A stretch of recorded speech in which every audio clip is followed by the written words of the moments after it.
Movie के शुरुआत में हम गोसिया नाम की एक लड़की को देखते हैं जो शहर से दूर एक छोटे से गांव में अपनी मां के साथ रहती थी। और गोसिया बहुत ही खूबसूरत होती है और अभी अभी गोसिया अपनी जवानी के उम्र में पहुंची थी, लेकिन उसका कोई भी दोस्त नहीं था, इसीलिए उसको शारीरिक सुख के बारे में कुछ भी पता नहीं था। फिर अगली सुबह गोसिया उठकर तबेले में जाती है और गाय का दूध निकालने लगती है।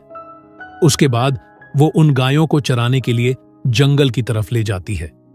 फिर गायों को जंगल में चरने के लिए छोड़कर गोसिया एक पेड़ के नीचे बैठकर कुत्ते के साथ टाइम पास करने लगती है, जिसके बाद वो अपने सभी कपड़े उतारकर पास ही के एक झील में नहाने लगती है।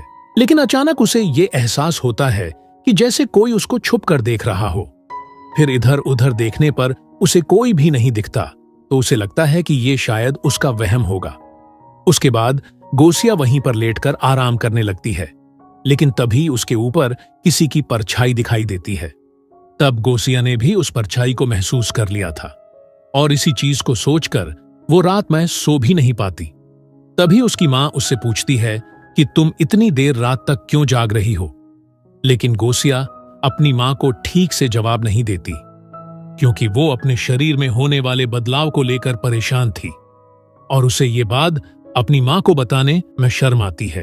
फिर अगले दिन भी गोसिया अपनी गायों को लेकर जंगल में जाती है और एक पेड़ के नीचे बैठकर आराम करने लगती है। लेकिन तभी उसे वहां पर एक आदमी दिखाई देता है जो वहीं बैठकर पेंटिंग बना रहा था। तब गोसिया उस आदमी के पास जाती है और वो आदमी उसे अपनी पेंटिंग दिखाता है, जिसमें उसने गोसिया की ही नंगी तस्वीर बनाई हुई थी। तब गोसिया अपनी नंगी तस्वीर देखकर वहीं पर बेहोश हो जाती है। फिर वो आदमी गोसिया को पानी पिलाकर उसे होश में लाता है और उसको पूछता है कि क्या तुम यहीं पर रहती हो? जिस पर गोसिया कहती है कि हां, मैं यहीं पास में रहती हूं।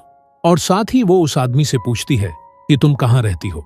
जिस पर वो आदमी बताता है कि मेरा कोई ठिकाना नहीं है, मैं यहां वहां घूमकर पेंटिंग्स बनाता हूं और मुझे जो भी जगह पसंद आती है मैं वहीं पर जाकर रहने लगता हूं।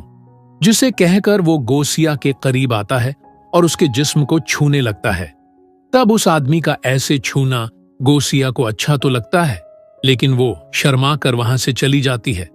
फिर अगले दिन गोसिया उसी जगह पर जाती है और उस आदमी को ढूंढने लगती है, लेकिन उसे वो आदमी कहीं भी दिखाई नहीं देता है। पर तभी अचानक वो आदमी उसको पुकारने लगता है, जिसे सुनकर गोसिया उसके पास जाने लगती है, जो वहीं पर बैठकर पेंटिंग बना रहा था। तब वो आदमी गोसिया को अपनी बनाई हुई पेंटिंग्स दिखाता है और उन पेंटिंग्स को देखकर गोसिया को बहुत अच्छा लगता है। फिर गोसिया उस आदमी से पूछती है कि तुम सिर्फ मेरी नंगी तस्वीरें क्यों बनाते रहते हो?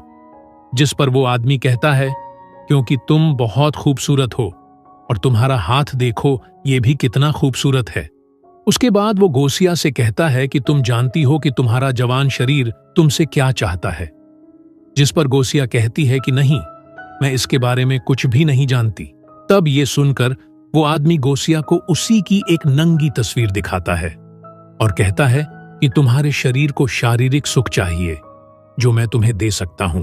जिसे कहकर वो गोसिया को अपने सारे कपड़े उतारने के लिए कहता है। तब गोसिया अपने सारे कपड़े उतार देती है।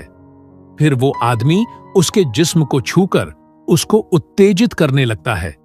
तब गोसिया भी खुद को कंट्रोल नहीं कर पाती और वो दोनों वहीं पर इंटीमेट होने लगते हैं। उसके बाद हम देखते हैं कि इस आदमी से मिलकर गोसिया बहुत खुश होती है और खुशी के मारे वो रात भर सो भी नहीं पाती और सुबह जल्दी उठ जाती है। तब ये देखकर उसकी मां को शक होने लगता है कि गोसिया इतनी बदल कैसे गई। उसके बाद हम देखते हैं कि गोसिया रोज जंगल में जाकर उस आदमी के साथ मजे करती थी। फिर वो आदमी गोसिया से प्यार करने के साथ साथ वो उसे दुनिया के तौर तरीके भी सिखाने लगता है कि कैसे बैठकर खाना खाना चाहिए, लोगों के साथ कैसे बात करनी चाहिए और भी बहुत कुछ।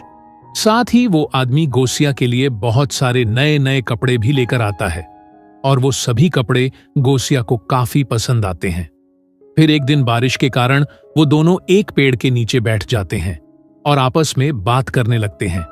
तभी वो आदमी गोसिया को एक किताब देते हुए कहता है कि मैंने तुम्हें सब कुछ सिखा दिया है, और अगर तुम्हें जिस्मानी सुख के बारे में और भी कुछ जानना है तो तुम ये किताब पढ़ सकती हो, जिसमें जिस्मानी सुख के बारे में सब कुछ डिटेल में लिखा हुआ है। और वो दोनों बात कर ही रहे थे कि तभी कुछ बच्चे उन दोनों को देख लेते हैं। तब उन बच्चों को देखकर गोसिया घबरा जाती है, लेकिन वो आदमी गोसिया से कहता है कि तुम उन पर ध्यान मत दो। जिसके बाद गोसिया अपने घर आकर उस किताब को पढ़ने लगती है, लेकिन तभी वहां पर उसकी मां आ जाती है और उससे वो किताब ले लेती है। जिसके बाद वो उससे पूछती है कि तुम्हें ये किताब कहां से मिला, जिस पर वो बताती है कि मुझे ये किताब जंगल में एक आदमी ने दिया था। जिसे सुनकर उसकी मां बहुत गुस्सा होती है और कहती है कि मैं तुम्हें ये सब करने के लिए जंगल में नहीं भेजती हूं।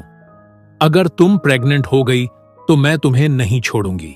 जिसे सुनकर गोसिया को काफी गुस्सा आता है, लेकिन वो अपनी मां से बहस करना नहीं चाहती थी। तब उसकी मां कहती है कि इस संडे हम चर्च में जाएंगे और वहां तुम फादर के सामने अपनी सारी बातें कन्फेस कर लेना। उसके बाद संडे को वो दोनों चर्च में जाते हैं और यहां पर गोसिया फादर के सामने अपनी सारी बातें कन्फेस करती हैं और कहती है कि मैं जानती हूं कि मुझे वो सब नहीं करना चाहिए था, लेकिन फिर भी मैं अपने आप को नहीं रोक पाई और उसके साथ में कई बार इंटीमेट हुई हूं, इसीलिए मेरे सारे गुनाह माफ कर देना। जिसे सुनने के बाद फादर उसकी मां से कहते हैं कि गोसिया अभी बच्ची है और उसने अभी अभी जवानी में कदम रखा है। इस उम्र में अक्सर बच्चे गलती कर बैठते हैं, लेकिन तुम एक बार गोसिया को डॉक्टर के पास लेकर जाओ और ये पता करो कि वो कहीं प्रेग्नेंट तो नहीं है। तब फादर की बातें सुनकर गोसिया की मां उसको डॉक्टर के पास लेकर जाती है, लेकिन उसका चेकअप करने के बाद डॉक्टर गोसिया की मां से जो कहता है वो सुनकर उसकी मां बिल्कुल शॉक हो जाती है। दरअसल डॉक्टर ने उसकी मां से कहा था कि गोसिया अभी वर्जिन है और वो किसी के भी साथ फिजिकल नहीं हुई है। इसका मतलब गोसिया को अभी तक किसी ने टच भी नहीं किया था। लेकिन गोसिया ने अब तक जो किया था तो फिर वो आखिर क्या था। फिर उसी रात गोसिया जब अपने कमरे में सो रही थी, तब वो आदमी गोसिया के पास आता है और उसको चूमकर उसको नींद से जगाता है। उसको देखकर गोसिया उससे कहती है कि मैं चाहती हूं तुम हमेशा मेरे पास रहो। जिसे सुनकर वो आदमी कहता है कि मैं यहीं तुम्हारे साथ हूं और मैं तुम्हें छोड़कर कहीं नहीं जाऊंगा। जिसे कहकर वो आदमी गायब हो जाता है। दरअसल उस अनजान आदमी जैसा कुछ भी नहीं था। ये सब तो बस गोसिया की इमेजिनेशंस थी। हमने जो कुछ भी अभी तक देखा था वो सब कुछ गोसिया के दिमाग का बस एक भ्रम था, क्योंकि गोसिया नई नई जवान हुई थी और इस कारण उसको फिजिकल इंटीमेसी की जरूरत महसूस हो रही थी और अकेली होने के कारण वो इस तरह की कल्पना करने लगी थी। और इसी के साथ ये मूवी यहीं पर खत्म हो जाती है।